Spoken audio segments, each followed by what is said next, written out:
getting started with using an airbrush seems really intimidating, but I promise you, if you have the right supplies and just a few bits of knowledge, you can truly create a beautiful art piece. I'm Rachael Teufel, and we're going to talk about what you need in order to get started with airbrush. And of course, the first thing that you need is an airbrush itself. And there are a few different styles out on the market and in a couple of different price ranges. So depending upon how committed you are to really truly learning an airbrush, I would recommend choosing either a less expensive version, or if you're really ready to dive in and get started, choosing a slightly more expensive version as well. So let's talk about two different styles of airbrushing. The airbrush machines themselves can be slightly larger, as in this unit here. This is actually a compressor. It has an air gun or brush as well.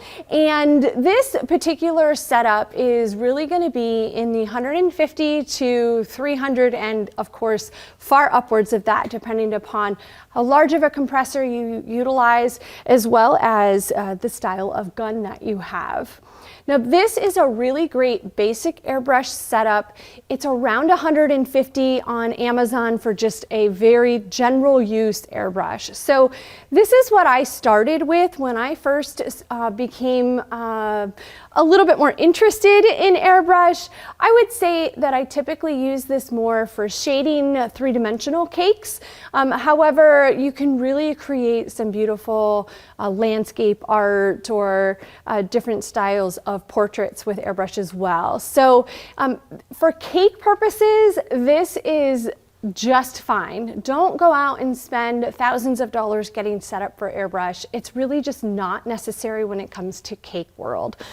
Another style of airbrush is a portable airbrush, and what I like most about this is it allows me to take it on site with me when I'm delivering a cake, just in case I need to make any touch-ups. If you happen to touch a cake that is airbrushed and it's humid outside, it will literally pull the color right off. So this is a great way for me to be able to use it as a touch-up item, but if you just want to do a handful of things with airbrush, this is actually a very reasonably priced machine and really great quality for what you have. It's in the $55 to $65 range depending upon the brand. And for me, this airbrush is just as nice as my larger airbrush and compressor as well.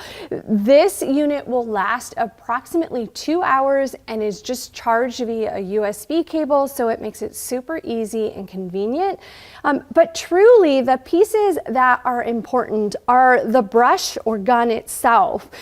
These units come in two styles, so you'll either get a single or a dual action brush. So my suggestion is to get a dual airbrush gun, and that's because when you press on the button, you get air, and when you pull back, you get paint.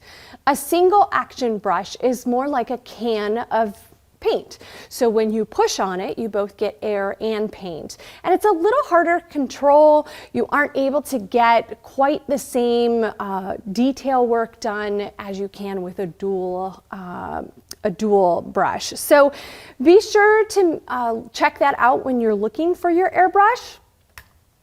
Some of the other items that you'll need to purchase are Airbrush Colors, and there are a couple of different brands out there that provide these types of airbrush colors.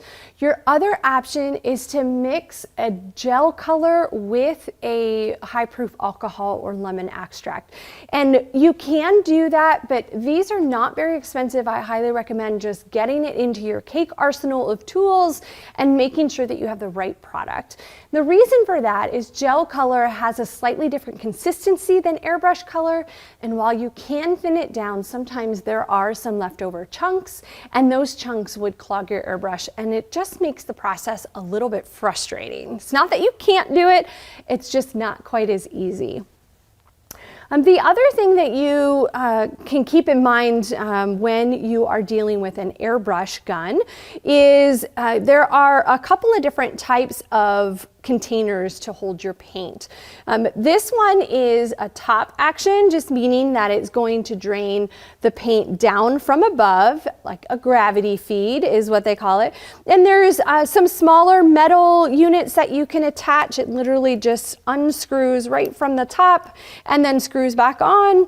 And you could certainly use, this is just a plastic one and it's a little bit larger. So depending upon the capacity of paint that you need to utilize, you might pick one or the other. There's also another style of gun that has what we call a suction feed, and that is just a plastic container. It has a straw and it loads from the bottom. My recommendation is just to stick with the gravity feed. It's a whole lot easier and it's more practical for use in the cake world. If you were doing much larger projects like painting cars, for instance, where you're looking at quite a bit of surface area, then a gravity feed with a much larger container is more practical. So just keep that in mind too. I highly recommend using gloves, and you could even utilize any sort of mask just to help prevent some of the fumes. It's not really fumes more than it is just particles in the air of the paint to prevent from going into your respiratory system. And of course, the gloves are to protect your hands from getting paint all over. It's actually food grade, so it's not harmful to you, but it just kind of helps keep you clean so that when you're working with different surfaces, you're not getting airbrush paint everywhere. I also recommend getting a roll of Scotch tape. This is just masking tape. The tape is really to help mask off different types of stencils, just holding your paper down to your surface when you're practicing.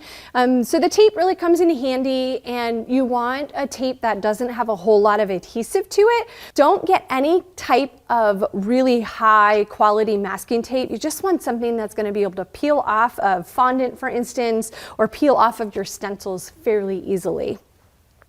Always keep a towel around for wiping your hands and of course your airbrush. And then when practicing, I use different styles of paper.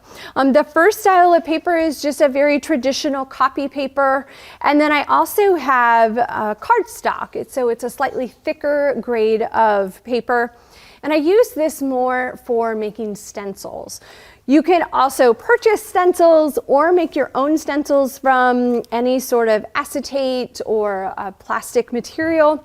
I just find that the cardstock paper does its job really well. It's easier to cut than a piece of plastic, and it's easily disposable as well. So don't go out and buy any sort of major templates or anything until you really get into airbrush and see how much you're going to utilize them.